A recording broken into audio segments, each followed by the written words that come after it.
सांसदों के निलंबन को सोनिया गांधी ने लोकतंत्र का गला घोटना करार दिया है। उन्होंने बुधवार को कांग्रेस संसदीय दल की बैठक में विपक्षी सांसदों के निलंबन को लेकर नरेंद्र मोदी सरकार की आलोचना की।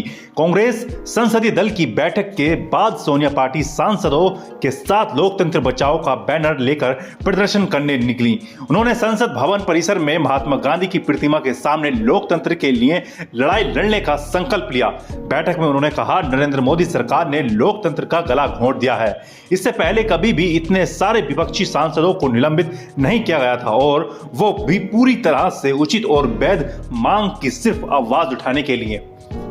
कांग्रेस संसदीय दल की चेयरमैन सोनिया गांधी ने कहा कि विपक्षी सांसदों ने 13 दिसंबर को घटनी घटनाओं को लेकर गृह मंत्री अमित शाह के बयान की ही मांग तो की थी। उन्होंने कहा कि इस सरकार ने लोकतंत्र और इसके आवश्यक स्तंभ वाले संस्थाओं पर व्यवस्थित हमला किया है। सरकार की प्रतिक्रिया को अहंकारिक करार देते हुए सोनिया ने आगे कहा, जिस अहंकार के साथ इस अनुरोध का जवाब दिया गया उसका वर्णन करने के लिए कोई शब्द नहीं है। 13 दिसंबर को जो हुआ वो अक्षम्य है और उसे उचित नहीं ठहराया जा सकता। 4 दिन लग गए प्रधानमंत्री को राष्ट्र को संबोधित करने और घटना पर अपने विचार व्यक्त करने में, और उन्होंने ऐसा संसद के बाहर किया। ऐसा करके उन्होंने साफ तौर पर लोकसभा की गरिमा के प्रति अपने अनादर और हमारे देश के लोगों के प्रति अपनी उपेक्षा का संकेत दिया है।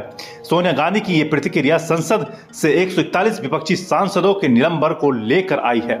मंगलवार को ही 49 विपक्षी सांसदों को निलंबित कर दिया गया है।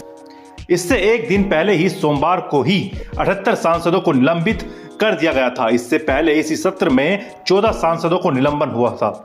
इस तरह से इस सत्र में कुल मिलाकर अब तक 141 सांसदों का निलंबन हो चुका है। पिछले सप्ताह से ही संसद में सुरक्षा चूक को लेकर केंद्रीय गृह मंत्री अमित शाह के बयान की मांग को लेकर विपक्ष विरोध प्रदर्शन कर रहा है। ये कार्यवाहियां संसद में हंगामे को लेकर की गई हैं।